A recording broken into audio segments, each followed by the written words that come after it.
This is not a park test. This is real terrain. Loose rocks, steep climbs, no second chances. And today, I'm pushing this bike to the limit.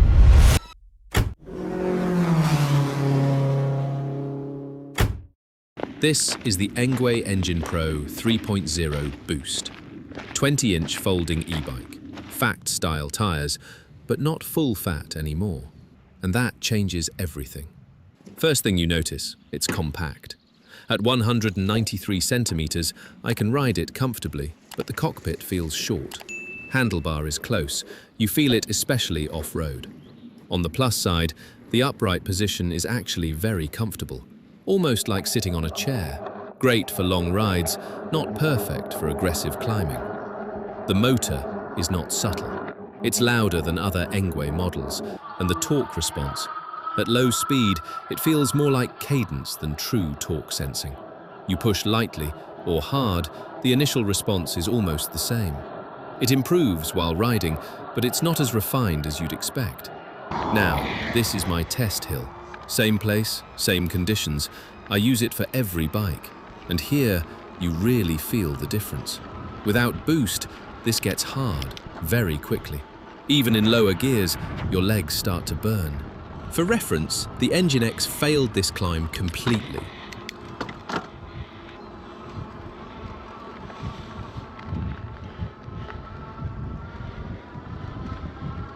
But with boost, that's a different story.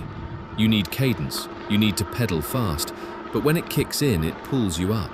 Without it, I wouldn't make it. The easiest bikes I've tested here, L23.0 Boost and L20 Boost. Both made it up without unnecessary struggle. Without boost, the most manageable were the L23.0 Pro and the E26. Steep off-road climbs are a different challenge. From a standstill, almost impossible. Even with boost, traction and weight become a problem. Too slow, you stop. Too aggressive, front wheel lifts. For taller riders like me, you have to shift your weight forward. Otherwise, you're going backwards. Suspension is actually solid. Rear shock works really well, especially with heavier riders. Front could be softer. On rough terrain, you feel it's a bit stiff.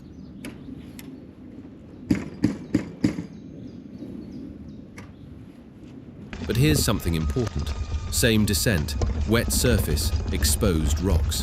First, with the front suspension unlocked. You can see how the bike absorbs the terrain, more control, more grip.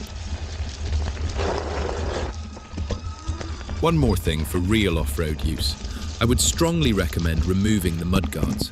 With the suspension working hard and the fender sitting very close to the tyre, you get a lot of vibration and a lot of noise. It actually sounds like parts of the bike are about to fall off. Now, locked.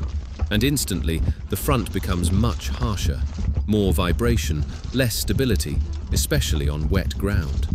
So yes, the suspension works, but setup makes a huge difference depending on terrain.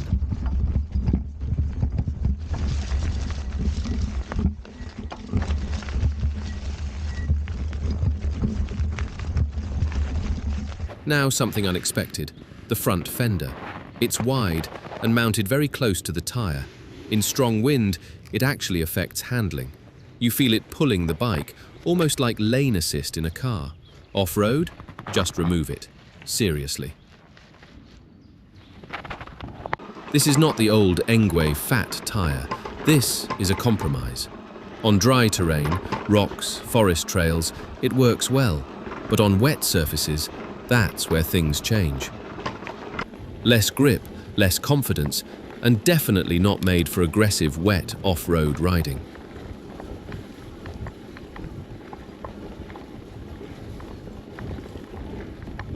Braking test. Hydraulic, disc brakes. They work well, but this is a heavy bike. Rear brake alone is not enough. Now real numbers. On soft terrain, mud, from around 15 miles per hour, Rear brake only, you're looking at over 5 meters stopping distance.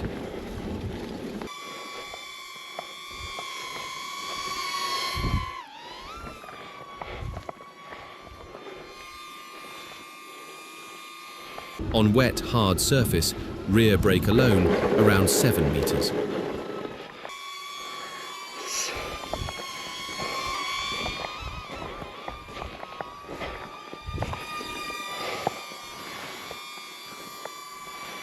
But when you use both, front and rear together, that drops to about 4 meters. So yes, the braking system is good, but only if you use it properly. And yes, it's a folding bike, but don't expect magic. You need some strength and some practice. If you do it every day, you'll get used to it. If not, it's going to look like this.